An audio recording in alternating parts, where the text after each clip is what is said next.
Bonjour à tous, on se retrouve pour un nouvel épisode de Fairy Tail, la quête de 100 ans. Aujourd'hui, épisode 14, qui va se concentrer sur le Dragon Slayer Collant, qui a causé autant de soucis à Wendy depuis 3 ou 4 épisodes, je sais plus très bien.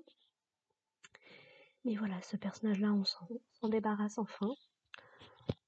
Grosso modo, Wendy va l'affronter alors que les autres membres de Diabolos, principalement celui qui maîtrise les cendres, demandent à tous ses collègues de se retirer des combats.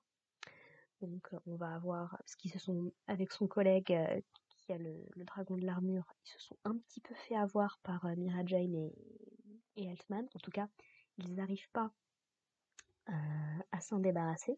Et donc ils se disent, bon, c'est quand même qu'il y a quelque chose de bizarre avec les membres de Fairy Tail qu'on n'arrête pas de croiser là.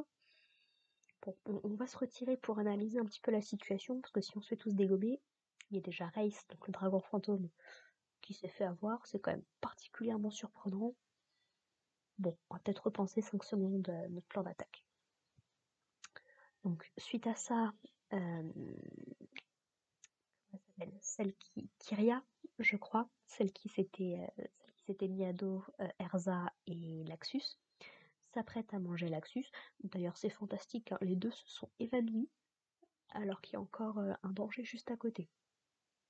Au niveau instinct de survie, je sais pas ce qui s'est passé, mais catastrophe.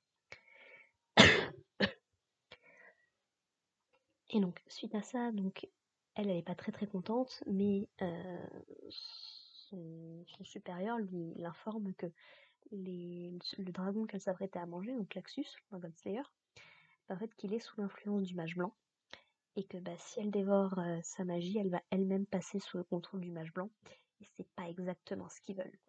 Donc bon, ça la gonfle, mais elle finit par se retirer en espérant pouvoir retomber sur lui à un moment ou à un autre. Bon, la série est pas finie, hein, clairement. On arrive dans le deuxième cours. Et en fait, le seul dragon qui décide de pas se retirer, c'est le dragon effectivement collant là qui empêche Wendy d'agir correctement depuis quelques épisodes. Et en fait, il va décider de faire appel à son Dragon Force puisqu'il va voir que Wendy va l'utiliser. J'ai envie de dire Wendy, il était temps, sérieusement. Et en fait, voilà, la différence, c'est que ce qu'on comprend de cet épisode, c'est que un Dragon Slayer, donc de 5e génération, donc ce sont eux qui bouffent les dragons pour obtenir leur pouvoir, visiblement d'utiliser la Dragon Force déclenche la, je sais pas comment s'il y avait un terme précis, mais la draconification, la transformation en dragon en fait, donc on nous avait, comment dire, dont on nous avait prévenu plusieurs fois pendant la dernière, les deux gros derniers arcs de Fairy Tail, donc à Tartaros et la guerre contre Zeref. Et de mémoire, il me semble que les dragons des 5 qu'on connaissait, enfin, des dragons dont on avait l'habitude, justement, étaient rentrés en eux avant le switch de 400 ans par la porte de l'éclipse pour justement les protéger de cette transformation et faire en sorte qu'ils s'en sortent plutôt pas trop mal. Et c'était un truc compliqué avec Natsu, puisqu'en plus il avait la graine de haine, en plus de la graine de dragon, enfin. C'est la fin de Fairy Tail, encore une fois, il y avait des bons points, mais beaucoup d'occasions manquées, c'est dommage. Et donc en fait, là, ce qui va se passer, c'est que bah, l'ennemi qu'affronte Wendy va commencer petit à petit à se transformer en dragon, par péter les plombs, et par, on va dire, bien défoncer Wendy.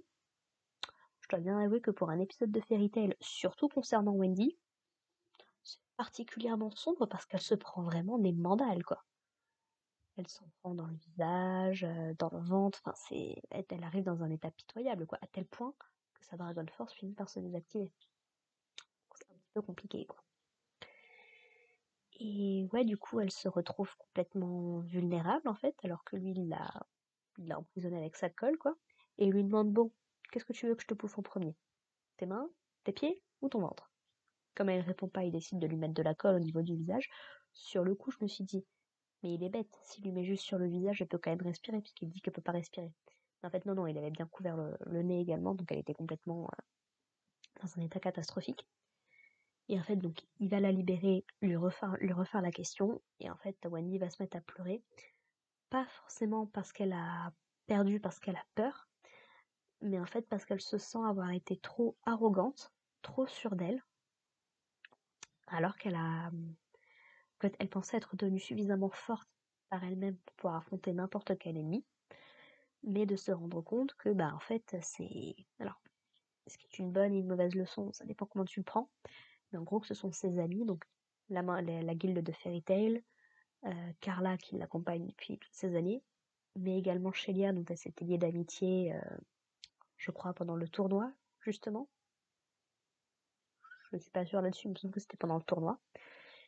Donc voilà, c'est de ces personnes-là, en fait, qu'elle tire sa force, et que tout seule, elle peut rien faire. Ce qui est un gros truc de Fairy Tail et de ce genre de shonen en général, on va pas se mentir. Le pouvoir de l'amitié qui est si souvent moqué, de rien, on se rend pas compte. C'est très important d'avoir bon, très important d'avoir des amis, des personnes qui nous soutiennent, en fait, puisque la famille, c'est pas toujours simple, quoi. Famille biologique, j'entends.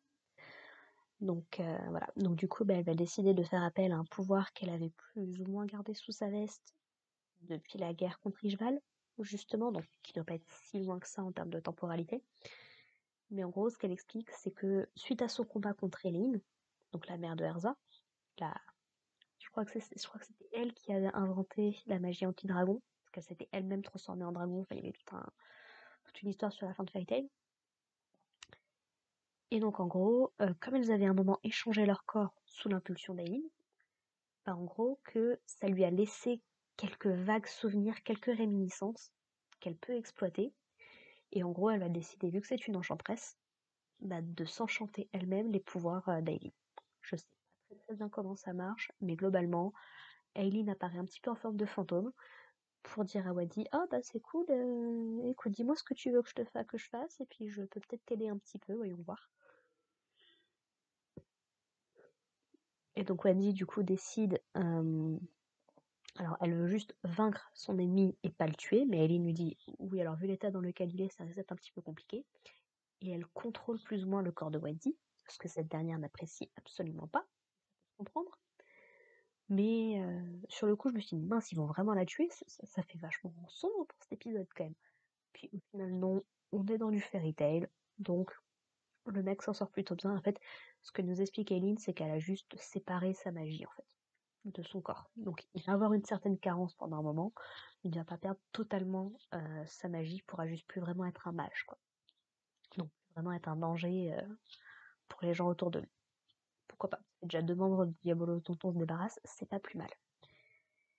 Et donc en gros, Eileen va expliquer à Wendy comment utiliser le fameux enchantement que Toka était venu chercher à la base, permettant de séparer Toka, donc l'exit qu'on connaît, et le mage blanc.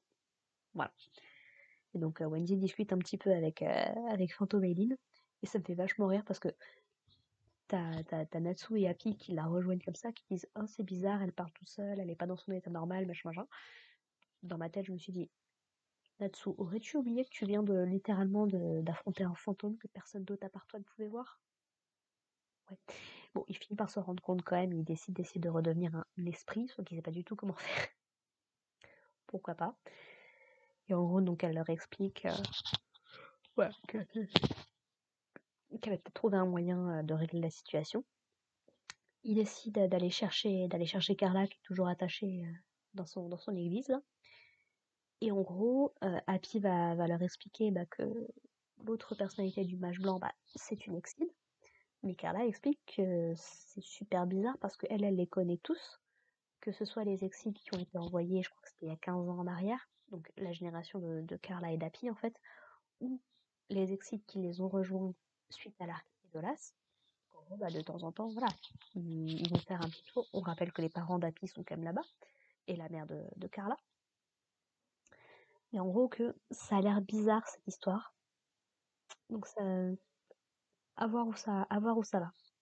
Chose très intéressante que j'ai découvert, puisque on a changé d'opening, ça y est, d'opening et d'ending. J'aime beaucoup les deux, ils sont très sympathiques. Je trouve très intéressant que je me suis rendu compte, c'est que je dois avoir un retard de monstre sur Fairy Tail, et que ça fait des années que j'ai pas lu la quête de 100 ans, parce que autant le dragon de la lune, j'avais 2-3 vagues idées de qui était ce personnage-là, mais alors j'ai vu des trucs dans l'opening, j'étais là. Alors je sais pas du tout où ça va, mais vas-y, je prends, ça fera de la découverte, c'est pas plus mal. Donc pourquoi pas. Donc ouais, non, très ending et opening très sympathique. Je pense qu'il va falloir un petit peu quelques écoutes pour vraiment que je les apprécie. Mais faut dire que le premier opening et le premier ending, ils étaient quand même, ils étaient bons quand même. Moi ça m'avait particulièrement plu. Donc bon, on verra sur le long terme. Sinon. Oui, donc on a le groupe de Lucie qui arrive à enfermer Mira Jane et Elfman dans des cartes avec globalement tous les personnages qu'ils ont croisés sur le chemin, à part Laxus, Jelal et ceux qui s'étaient fait avoir par le dragon collant. Et j'aime beaucoup d'ailleurs parce que Kana a dit oui, alors en fait, Laxus et Jelal, ils ont l'air d'être complètement immobilisés, pour les raisons qu'on connaît, bien évidemment. Et elle explique que elle a plus de mal à déterminer où se trouve Jelal parce qu'il n'est pas vraiment partie de la guilde de Fairy Tail, contrairement à Laxus. Et j'aime beaucoup parce que t'as un petit moment de dépression à la Plou, où Plou se dit ouais, on n'a pas besoin de moi, alors très bien. Et Wishy dit mais si. Et Kana qui réitère que elle peut localiser à peu près où elles sont, mais ils ont quand même besoin du flair de Plou pour les trouver avec exactitude, quoi. Je rappelle que Plou est censé être un chien. Et je rappelle que pour ceux qui viennent critiquer le fait que Mashima, dans ses œuvres post-Fairy Tail, utilise des références à Fairy Tail, je rappelle que Plou est un personnage qui vient du précédent manga de Hiro Mashima, Rêve Master. Donc à un moment, ça fait 20 ans qu'il fait ça, faudrait peut-être lui lâcher la grappe, contrairement à d'autres mangaka. Enfin bref. Voilà, est-ce qu'il y avait autre chose d'intéressant? Ah oui.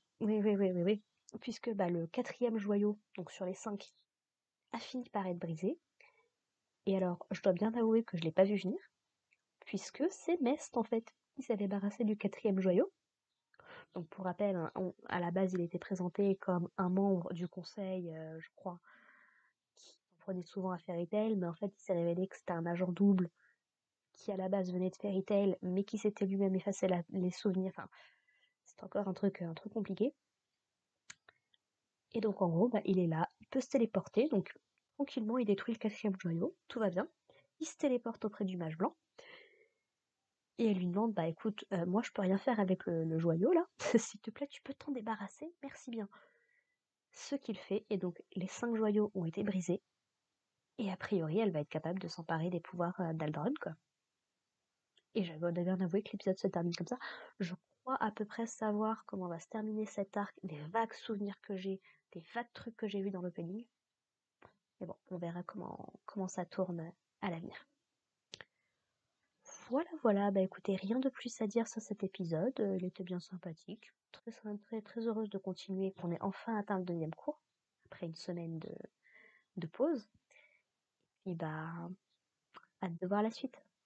Allez, sur ce, portez-vous bien les gens et à plus tard. Bye.